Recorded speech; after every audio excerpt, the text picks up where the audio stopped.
Yle Areena. Luonnonperintösäätiön suojelujohtaja, nykyinen suojelujohtaja Anneli Jussila. Missä vaiheessa alkoi kirja Pentti Linkolasta muhia? No tavallaanhan se on muhinut ehkä jo sen 30 vuotta tietyssä mielessä ainakin. Ei ehkä kirjamuodossa, mutta erilaisia niin kuin havaintoja. Ja tämähän koskee niin kuin pitkää aikaa tämä kirja.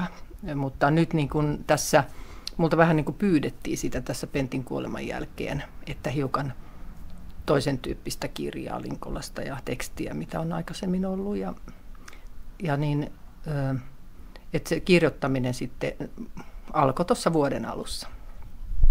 Niin, Pentti Linkolastahan on kirjoitettu reilu 20 teosta jo tähän mennessä ja nyt sitten tulee sinulta 2-3 viikon päästä yksi lisää. Mitä erilaista siinä on Pentti Linkolasta kuin mitä ehkä aikaisemmin ollaan luettu?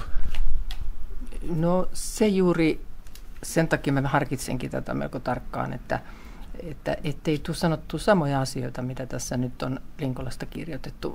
Aika lailla samoja asioita on monikin kirjoittanut, melko samoilla sanoillakin. Niin tässä nyt oli ajatus se, että olisi jotain tuoretta sanottavaa ja tämmöisen henkilökohtainen näkökulma, mikä juuri tämän kustantajankin kanssa keskusteltiin, että se on se, mikä on puuttunut. Ja tässä kirjassa on se henkilökohtainen ja tämmöisen Pentin läheisesti tunteneen ihmisen näkökulma. No, missä vaiheessa itse ensimmäisen kerran Pentti Linkolan kohtasit? Se oli vuonna 1989 alkukesästä. Silloin tavattiin erään linturetken merkeissä. Eli sitten mä ehdin tuntea häntä 31 vuotta. Minkälainen kuva tuosta ensihetkestä jäi? Jäi semmoinen hyvin niin kuin, siis hän oli hyvin kiinnostava ja hyvin voimakas hahmo ja sellainen syntyi niin kuin hyvä keskustelu välittömästi Pentin kanssa ja sellainen tunne, että se Pentin niin kuin tavallaan suhde luontoon oli jollain lailla erilainen kuin muiden ihmisten, mikä alkoi kiinnostaa mua. No, jossain on määritelty häntä myös ekofasistiksi, niin kuinka radikaaleja sinun mielestäsi Pentin ajatukset sitten oli siinä vaiheessa? Tämä onkin mielenkiintoinen kysymys ja itse asiassa sen kirjassa on yksi luku, jonka nimi on Oliko Linkola fasisti? Mä avaan sen siinä kirjassa sitten. Se on sen verran laaja kysymys, että mä en tässä ryhdy siihen nyt pohtimaan, mutta se on tulossa sitten luettavaksi kohta. No, oliko hänen kanssaan helppo työskennellä? Mulla oli aina helppo työskennellä Pentin kanssa.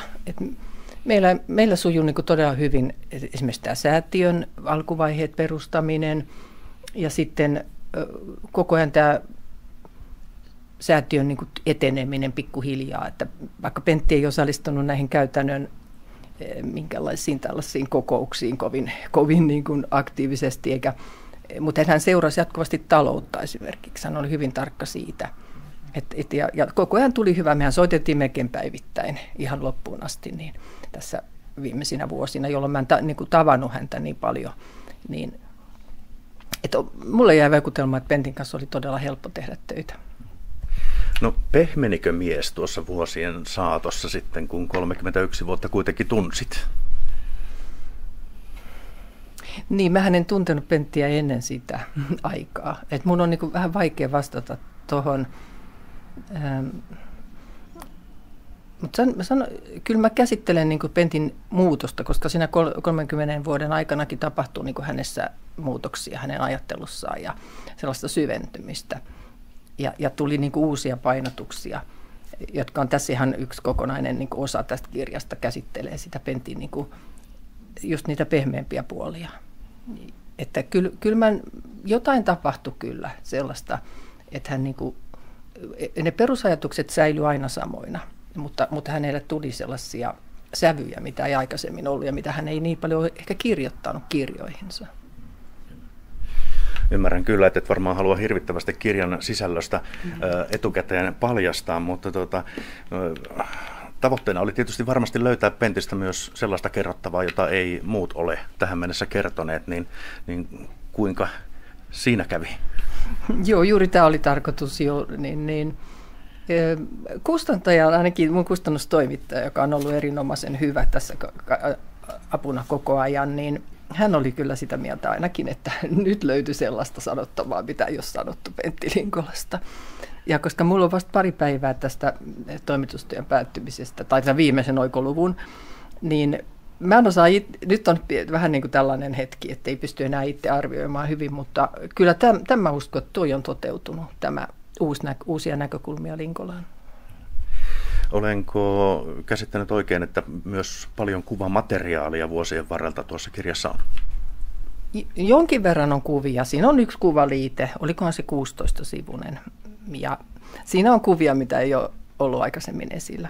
Että sitä vähän harkittiin, että tuleeko, mutta todettiin, että se elävöittää. Että siinä on mun kotialbumista vähän kuvia ja sitten on joidenkin tuttavien toimittajien semmoisia kuvia, jotka ei ole ollut esillä. No mikäs oli, Anneli Jussila, oma tavoitteesi tämän kirjan kanssa? Oliko sulla jotain selkeää visiota jo silloin, kun lähdit?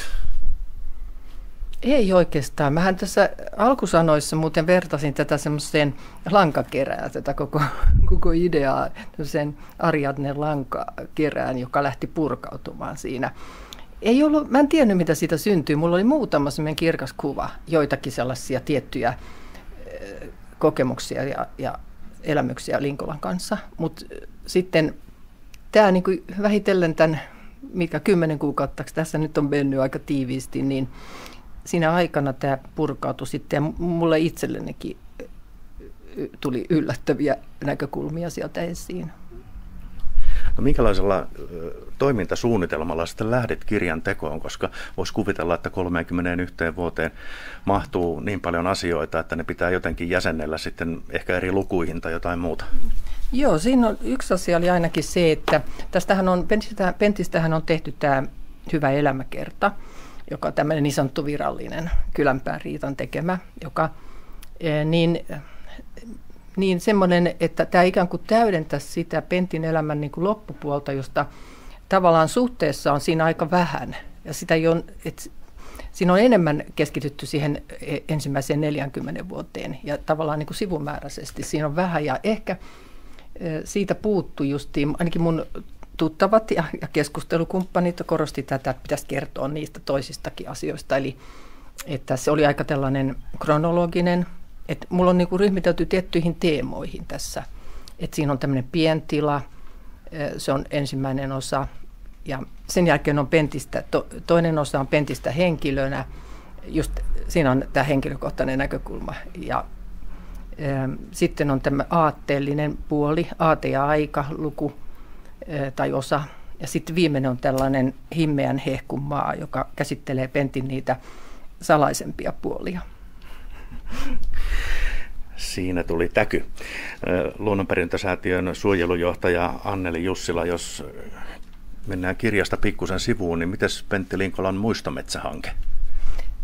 Se on nyt aika hyvällä mallilla ja siitä onkin tänään lähtenyt joku ensimmäinen alku tämmöinen tiedotte, että 10. päivä Kalevan päivänä. Silloin se paljastetaan, missä se on, mutta se voi sanoa, että se on hankittu.